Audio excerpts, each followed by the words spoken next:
La siguiente escena que os voy a contar pudo haber sucedido durante la Segunda Guerra Mundial. Imaginaos la situación. Un bombardero alemán Heinkel sale de un aeródromo de Berlín con una costosa y misteriosa carga para dirigirse al Canal de la Mancha. Es escoltado por otros aviones alemanes. La Royal Navy los detecta, pero ya es demasiado tarde. El bombardero por los pelos logra llegar para soltar una bomba nuclear sobre gran parte de la flota y ¡boom!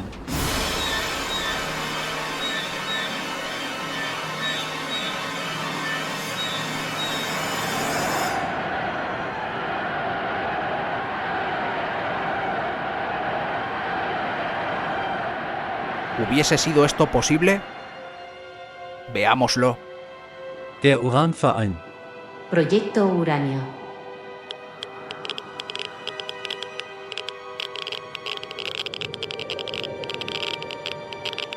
And says, "Now I am become death, the destroyer of worlds." Fidelio. Proyecto Uranio es el nombre en clave que los alemanes dieron a un proyecto de investigación y desarrollo de energía nuclear. Fue impulsado por el Departamento de Producción de Armamento de la Wehrmacht durante la Segunda Guerra Mundial, con el propósito de emplear la reacción nuclear en armas explosivas con un poder hasta entonces inimaginable para los militares, es decir, la creación de una bomba atómica. Este proyecto es el análogo al Proyecto Manhattan de los Estados Unidos. Se conoce informalmente como el Uranverein o Club del Uranio, y comenzó pocos meses después del descubrimiento de la fisión nuclear. Ese descubrimiento fue fruto de 4 años de investigación y tuvo lugar en Berlín en 1938. En diciembre de ese año, los químicos alemanes Otto Hahn y Fritz Strassmann, junto a la física austriaca Lise Meitner, descubrieron que después de bombardear con neutrones el uranio, habían detectado otro elemento denominado bario.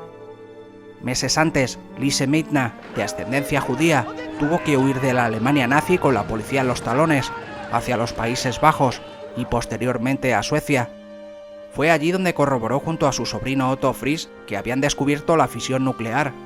Fritz sería quien más adelante, con la colaboración de Rudolf Peierls, diseñase el primer mecanismo de detonación de una bomba atómica. El hallazgo fue publicado en la revista científica Die Naturwissenschaften y causó revuelo en todos los círculos científicos del mundo. De esta manera, el 24 de abril de 1939, Paul Hartek, director del Departamento de Física y Química en la Universidad de Hamburgo y asesor de armamento del ejército, junto a su ayudante Wilhelm Groth, se puso en contacto con el Ministerio de la Guerra del Reich para informar sobre el potencial de las reacciones nucleares en cadena. Inmediatamente en la dictadura germana se dieron cuenta de la importancia de este descubrimiento, suspendiendo la exportación de uranio y nombrando una comisión para investigar la utilidad práctica de la fisión. Tan solo 7 días después, un grupo organizado en dicho ministerio se reunió para discutir la posibilidad de una reacción nuclear sostenida en cadena.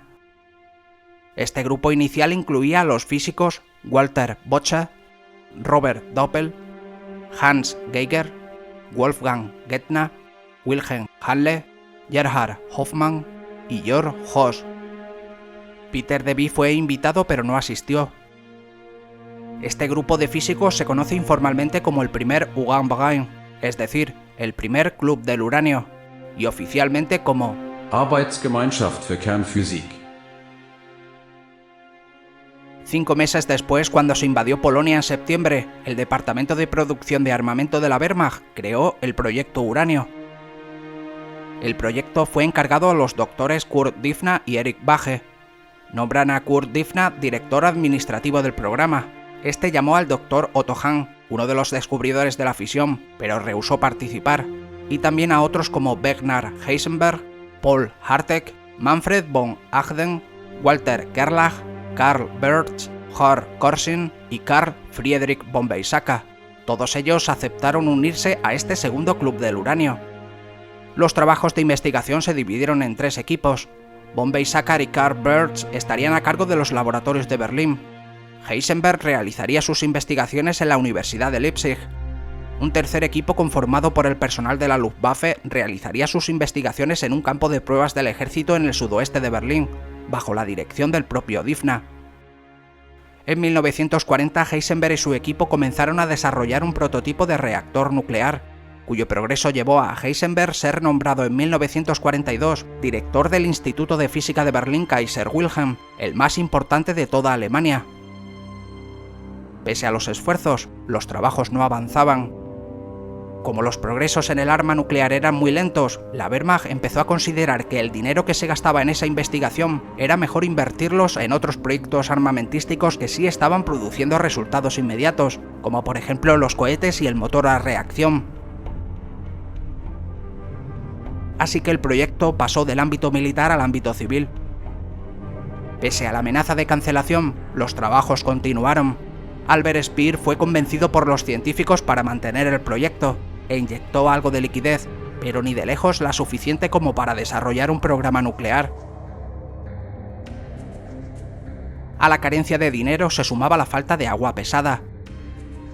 En la energía nuclear juega un papel importantísimo, ya que sirve como moderador y refrigerante de un reactor nuclear que use uranio como combustible. Durante la guerra, los aliados destruyeron varias veces las plantas de agua pesada de los nazis. Avisados del extremo peligro que representaba la investigación nuclear, llegaron a organizar misiones de comandos destinados a hundir cargamentos de agua pesada que habían escapado a la destrucción de los bombardeos aliados. El agua pesada es una forma de agua, su fórmula química es 2H2O. Un vaso de agua pesada no afecta al cuerpo humano, pero si bebes un alto volumen puedes comenzar a sentirte mareado, ya que la diferencia de densidad entre el agua normal y el agua pesada alteraría la densidad del líquido en tu oído interno.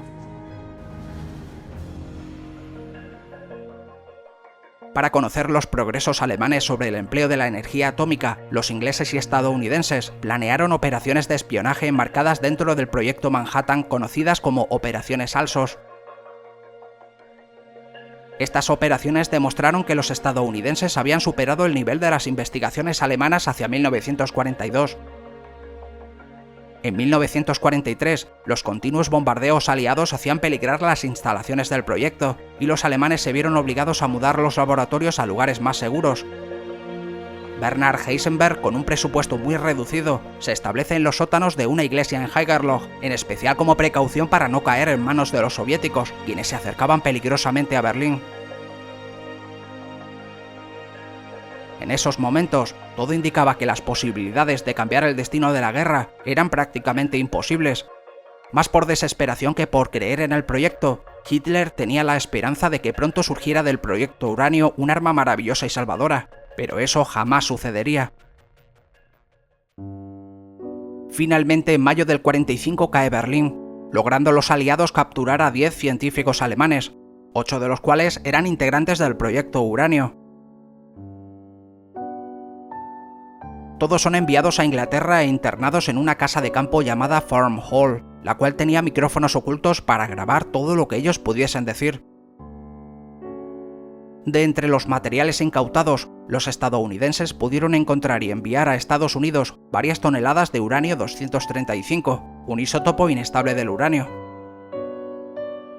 Lavrent Beria, jefe soviético del Comisariado del Pueblo para Asuntos Internos, tenía como una de las prioridades de la batalla de Berlín incautar todo rastro de uranio y apresar a todos los científicos que pudiese, llegando a capturar a Manfred von Agden, el encargado de los disipadores de la bomba atómica alemana, y también a otros como Peter Thyssen y Ludwig Bewilowa. Además de los científicos, los soviéticos pudieron encontrar 250 kilos de uranio metálico, 3 toneladas de óxido de uranio y 20 litros de agua pesada. La divulgación de los archivos soviéticos ha permitido publicar el hasta ahora único diagrama de una bomba atómica presuntamente diseñada por los nazis, la Uran-Bombe-Type 2.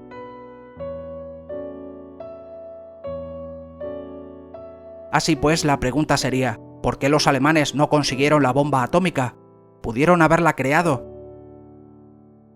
Según el ya fallecido profesor Francisco José Indurain Muñoz, físico teórico español de la Universidad Autónoma de Madrid, lo más que hubiesen podido conseguir era un reactor nuclear. Y es que las condiciones que se dieron en Alemania a partir de 1941 hacían muy difícil crear un arma atómica, aunque tal vez si hubieran podido, si se hubiesen tomado la cuestión en serio en 1940. En un principio, la política de Hitler de promover el empleo por medio de la industria armamentística y la realización de obras públicas pareció resolver los problemas económicos del país. Pero esta solución llevaba a medio plazo a la ruina. Una causa no trivial de la insensata carrera bélica del Tercer Reich es que esta permitía al gobierno de Hitler no pagar sus deudas. Pero la situación económica no se arregla con milagros, y durante toda la guerra, la financiación de cualquier actividad que no fuese directamente rentable para el esfuerzo bélico era simplemente imposible en Alemania. Después del fin de la guerra, 2 misiones americanas se desplazaron a Alemania y a Japón con el fin de, entre otras cosas, estudiar la situación económica de estos países antes, durante y después de la guerra. El conocido economista John Kenneth Galbraith fue parte de ambas, y cuenta algunos datos en su autobiografía A Life in Our Times. Según esos estudios, la economía alemana superaba a la británica en un 30%, aunque estaba muy mal gestionada. El esfuerzo de guerra era tal que no quedaban recursos en ambos países para dedicarlos a una incierta investigación nuclear. Gran Bretaña la abandonó completamente en 1943, al darse cuenta de lo costoso del esfuerzo y lo aleatorio de sus resultados, yéndose sus científicos a engrosar el contingente americano y canadiense. Los proyectos alemanes jamás tuvieron una financiación suficiente. Únicamente los Estados Unidos, con un producto bruto que casi duplicaba al alemán y 10 veces superior al japonés, pudo permitirse el lujo de mantener una guerra con los dos, Alemania y Japón, y además, en plena guerra, gastar los $1.000 millones que el proyecto Manhattan consumía al año en una empresa cuya factibilidad no estaba garantizada. El inmenso potencial económico de Estados Unidos permitió a dicho país crear una bomba nuclear, la cual detonaron con éxito en la conocida prueba Trinity. Escuchad lo que sintió uno de los padres de esa bomba cuando la vio explotar. He knew the world would not be the same. Few people laughed. Few people cried. Most people were silent. I remembered the line from the Hindu scripture, the Bhagavad Gita. Vishnu is trying to persuade the prince that he should do his duty, and to impress him takes on his multi-armed form and says, "Now I am become death, the destroyer of worlds." I suppose we all thought that one way or another.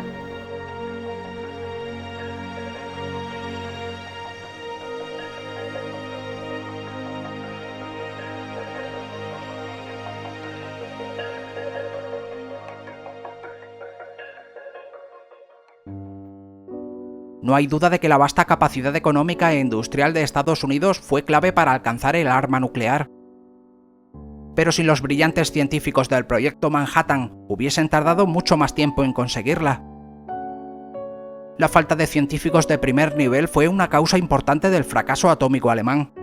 La política belicista y antisemita del régimen nazi originó que las mentes más brillantes del panorama científico se exiliasen o escapasen tanto de Alemania como de los países ocupados.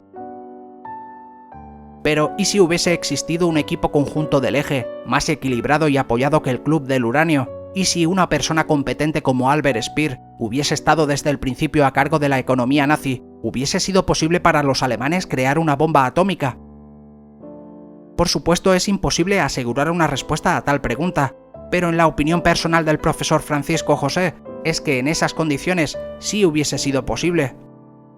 Él considera que si el dinero invertido para crear los misiles V1 y V2 o para desarrollar los cazas a reacción hubiese sido transferido al programa nuclear, hubieran muy probablemente llevado a una bomba atómica alemana tal vez en 1943 o 1944.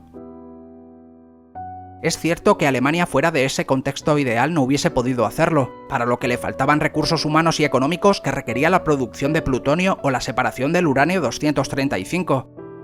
Pero si el grupo germano hubiese sido de mayor altura científica, podrían muy probablemente haber conseguido que funcionase al menos un reactor nuclear de agua pesada a principios de 1945. Pero de todo esto, ¿qué pensaban los científicos del proyecto Uranio, apresados en Farm Hall? Cuando Bombay, Saka y Carl Birch leyeron la noticia sobre las bombas de Hiroshima y Nagasaki, tuvieron una conversación muy interesante mientras eran espiados sin que ellos lo supiesen. Si ellos pudieron hacerla en el verano del 45, nosotros la habríamos hecho en el invierno del 44. Y como resultado habríamos reducido Londres a cenizas, pero aún así, no habríamos ganado la guerra, y luego los bombardeados habríamos sido nosotros.